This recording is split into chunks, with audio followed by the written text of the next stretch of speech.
Watch post-fight interviews and unaired prelims only on UFC.com. I know I've been out there for a while.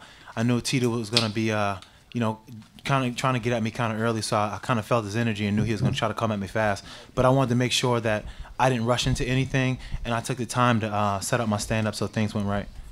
I gotta, like I say, take my hands off to Rashad. He fought a great fight. He took his time, you know, and he didn't run away. He stood there and he fought with me, and I fought back. You know, I gave it my all. I know, like I say, for the first time in 2 fights that I have been injured, I haven't had any problems at all. I felt strong. I felt in shape. You know, my training partners, we all pushed hard.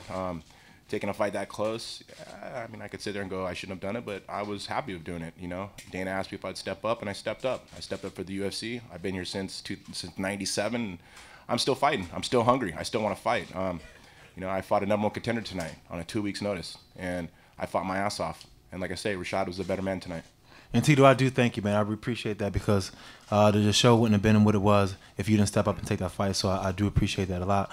When you're out here fighting and it's for your career, you know, and I've been criticized for it a lot, trying to make decisions that make a sense for my career. But sometimes you just got to go in there and do one from the gut, and that's what Tito did, and I appreciate him for doing that. The only thing that really hurt me was that knee when I was on my knees, and I shouldn't have been on my knees. I mean, like I say, I scream at my kids when I coach them at punishment training centers, don't be on your knees. And I was on my knees, and I paid the price. He hit me with a beautiful knee straight to the body. I was waiting for him to knee me in the head, and he didn't. He hit me right in the body and caught me off guard, and I was like, ooh. My body's like, move, move, move, move. And I couldn't, but hey, it was what it was. I knew he was waiting for me to knee him in the head.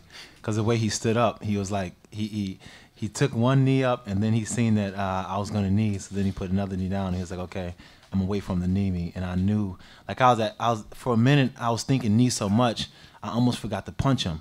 So then I punched him, and then he forgot that I was going to knee him, and then I kneed him in the body instead of to the head. But I knew, because the way I pushed it forward, it was going right to the body. It wasn't going in the upward motion. It was like leaning right into him. Well, for me, I just, you know, want to thank him for taking the fight and let him know that, you know, it's because of him and stuff like that that I'm where I am right now as far as, you know, being in the sport and where the sport is right now.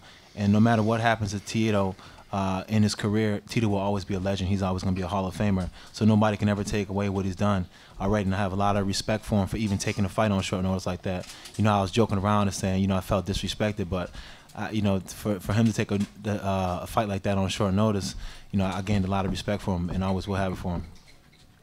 I just pretty much went up to him and said, good luck and win that title, man. You know, show why you're #1 contender. And he was a better man. And I said, way to go. Good fight.